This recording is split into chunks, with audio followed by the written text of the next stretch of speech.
देश 5 राज्यों के विधानसभा चुनाव संपन्न हो चुके हैं। इन चुनावों को लोकसभा चुनाव 2024 का सेमीफाइनल माना जा रहा था और इस सेमीफाइनल का मैच का समापन हो चुका है।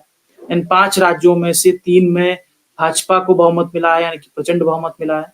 ये 5 राज्य लोकसभा चुनाव के दृष्टिकोण से बेहद ही अहम है। इसमें राजस्थान, मध्य प्रदेश, छत्तीसगढ़ शामिल है। इन 5 राज्यों के विधानसभा चुनाव के बाद भाजपा ने लोकसभा चुनाव की तैयारियां भी शुरू कर दी है। इसी अंदाज में भाजपा ने अपने उन सांसदों से इस्तीफा ले लिया, लोकसभा सांसद इस्तीफा ले लिया है जिन्होंने विधानसभा चुनाव में दावेदारी की थी और जो जीत कर आए थे। ऐसे सांसदों में, इस्तीफा देने वाले सांसदों में अब मैं पूर्व कृषि मंत्री कहूंगा, पूर्व कृषि मंत्री नरेंद्र सिंह तोमर भी शामिल हैं। नरेंद्र सिंह तोमर मध्य प्रदेश की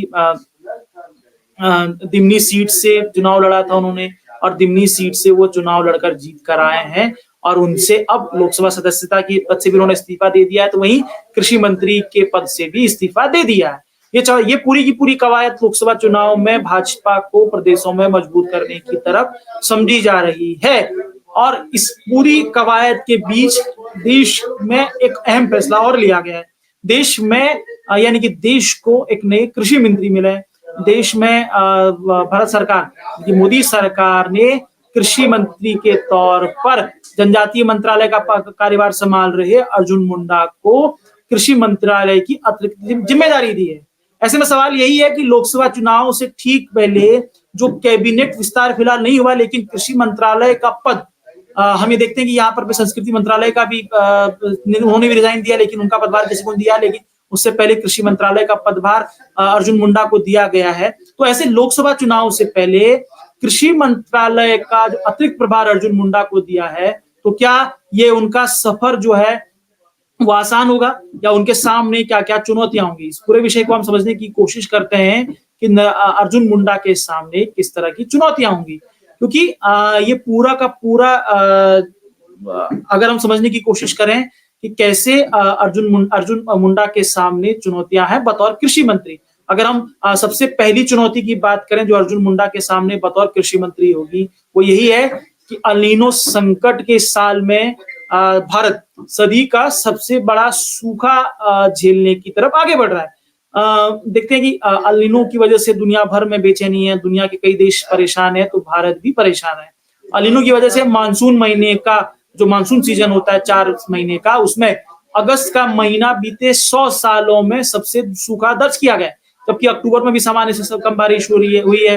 तो वही ये पूरा का पूरा साल यानी कि साल 2023 औद्योगिक काल यानी कि 1900 के बाद से लेकर अब तक सबसे गर्म वर्ष के तौर पर रेखांकित किया जा रहा है। दिसंबर का जब भी दिसंबर के आंकड़े जारी हो जाएंगे, दिसंबर खत्म हो जाएगा, उसके बाद इस पर और स्थितियां साफ हो जाएंगी। लेकिन अल नीनो का असर बना हुआ है और ये भी कहा जा रहा है कि अल नीनो संकट का ये जो साल है वो मई 2024 तक अल नीनो बरकरार रहेगा। हम पहले ही देखते हैं कि अल नीनो की वजह से धान का उत्पादन कम है, गन्ने का उत्पादन कम है, गेहूं पर पहले ही एक्सपोर्ट बैन है, धान पर भी पहले से धान पर एक्सपोर्ट बैन है और देश के अंदर गेहूं के दाम बढ़ने लगे। हालांकि इसके कम करने के लिए सरकार लगातार ओएमएसए स्कीम लेकर आ रही है।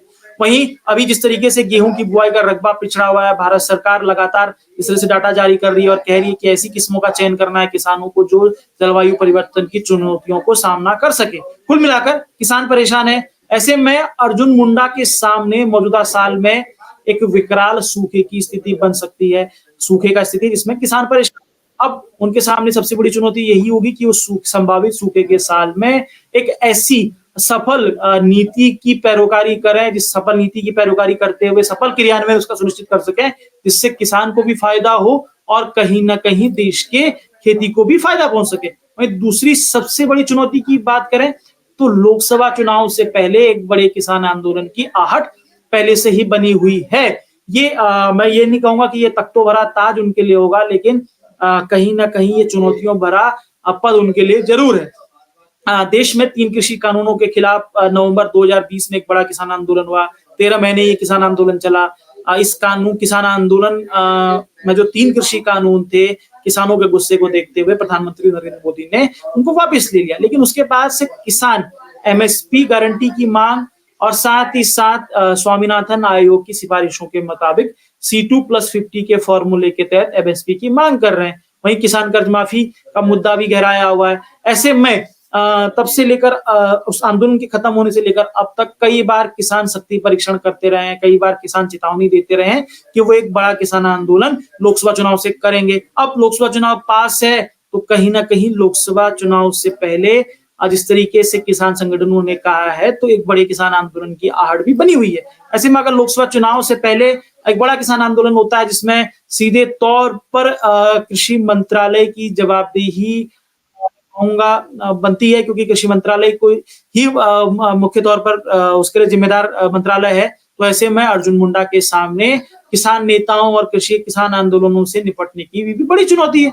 अगर अर्जुन मुंडा के सामने तीसरी बड़ी चुनौती की बात करें तो वो है एमएसपी गारंटी बनाम एमएसपी बोनस का मॉडल, क्योंकि मैंने पहले भी कहा कि लगातार किसान संगठन एमएसपी गारंटी की मांग कर रहे हैं, लेकिन इस चुनाव में कांग्रेस ने इसको मुद्दा भी बनाया। राजस्थान में अशोक गहलोत देर से जागे, लेकिन उन्होंने कहा कि वो अगर वापस सत्ता में आएंगे एमएसपी गारंटी कानून बनाएंगे।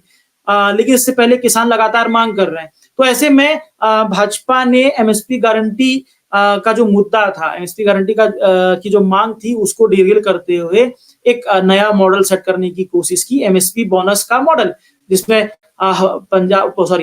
मध्य प्रदेश में, राजस्थान में और छत्तीसगढ़ में धान की एमएसपी पर खरीद पर बोनस की व्यवस्था की गई। तो मध्य प्रदेश में गेहूं और मध्य प्रदेश और राजस्थान में गेहूं की एमएसपी पर खरीद पर बोनस की व्यवस्था की गई है। ऐसा मॉडल हालांकि छत्तीसगढ़ कांग्रेस पहले से इंप्लीमेंट कर रही थी, छत्तीसगढ़ में भूपेश बघेल सरकार, लेकिन किसानों ने भाजपा पर ज्यादा भरोसा जताया और तीनों राज्यों में भाजपा की सरकार बनी। अब इन हालातों में एमएसपी गारंटी के सामने भाजपा का एमएसपी बोनस मॉडल है। अब ये मॉडल 3 राज्यों में लागू होगा, लेकिन कहीं ना कहीं एक चुनौती ये होगी कि जब 3 राज्यों में ये मॉडल है तो लोकसभा चुनाव में दूसरे राज्यों के किसानों के सामने भी इस तरह के मॉडल की मांग होने लगेगी। और जाहिर तौर पर अब जिस तरीके से प्रधानमंत्री नरेंद्र मोदी की लोकप्रियता है, भाजपा की लोकप्रियता लगातार बढ़ रही है, बीजेपी शासित राज्यों में तो एक मॉरल प्रेशर बनेगा ही बनेगा, तो वहीं गैर बीजेपी राज्यों में भी इस तरह का प्रेशर बनेगा। ऐसे में संभवतः एक देश भर के लिए एक संयुक्त योजना बनाने को लेकर भी नैतिक दबाव उन पर बनेगा। साथ ही साथ अन्य राज्यों के किसानों को जो इससे लाभान्वित नहीं हो रहे हैं वो कैसे एमएसपी बोनस के मॉडल में एस्टैब्लिश हो सके, कैसे एमएसपी बोनस का फायदा उन्हें मिले। तो बतौर कृषि मंत्री अर्जुन मुंडा के सामने एक नैतिक और राजनीतिक जिम्मेदारियां ये बनी रहेंगी। ये एक बहुत अहम मुद्दा है। वहीं अगर चौथी चुनौतियों की बात करें कि जो बतौर कृषि मंत्री अर्जुन मुंडा के सामने होगी, कि वो यही है कि आने वाला लोकसभा चुनाव मुख्य तौर पर किसानों के मुद्दे पर हो सकता है। ऐसे में उनके सामने एक ये भी होगा कि वो अपने बचे हुए कार्यकाल में एक लंबी लकीर खींचे, क्योंकि हमने देखा कि जैसे ये 5 राज्यों का विधानसभा चुनाव है, इसमें किसानों के लिए कर्ज माफी के साथ ही एमएसपी गारंटी, एमएसपी पर बोनस, अन्य फसलों की एमएसपी पर खरीद, उनकी बिजली फ्री पानी जैसे मुद्दों पर लड़ा गया। और वहीं अब जिस तरीके से किसान आंदोलन की आहट भी हो रही है, तो ऐसे में अधिक से अधिक किसानों को अपने खेमे में लाने के लिए विपक्षी दल भी किसानों के मुद्दे पर बात करेंगे।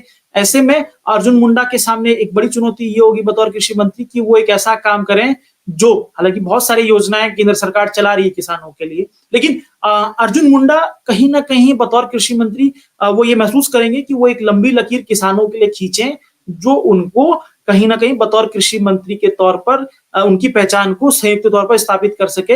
ये प्रेशर भी उन पर बना रहेगा, ये जिम्मेदारी, ये चुनौती भी उनके सामने रहेगी। वहीं अगर पांचवी जिम्मेदारी की बात करें, जो पांचवी चुनौती की बात करें, जो बतौर कृषि मंत्री अर्जुन मुंडा के सामने होगी, तो उसको समझेंगे कि तो वो उनके गृह राज्य से ही आती है। झारखंड की राजनीति के अर्जुन माने जाने वाले अर्जुन मुंडा को लेकर के जो किसान हैं उनसे बड़ी उम्मीद में हैं। असल में अर्जुन मुंडा 2 बार झारखंड के मुख्यमंत्री रहे हैं। वहीं झारखंड जलवायु परिवर्तन के लिहाज से बेहद ही संवेदनशील है और पिछले 2 सालों से लगातार सूखा देख रहा है।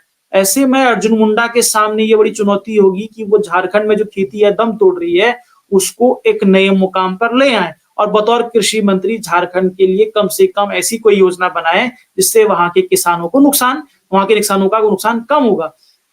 ये हमारी कोशिश थी कि हम आप तक मुद्दों की सटीकता के साथ मुद्दों को पहुंचाएं। इसी कोशिश के तहत आज की ये प्रस्तुति थी। अगर आज आपको ये हमारी प्रस्तुति पसंद आती है तो हमें लाइक कीजिए, शेयर कीजिए, सब्सक्राइब कीजिए और हमारा हौसला अफजाई कीजिए। आपका दिया हुआ हौसला हमें और वीडियो बनाने के लिए प्रेरित कर सकता है। इसी के साथ ही इजाजत दीजिए, फिर जल्द मुलाकात होगी। अगर ये वीडियो आपको पसंद आया है तो इसे लाइक जरूर करें। अगर चैनल अभी तक सब्सक्राइब नहीं किया है तो कर लें और नोटिफिकेशन पाने के लिए बेल आइकन भी दबा दें।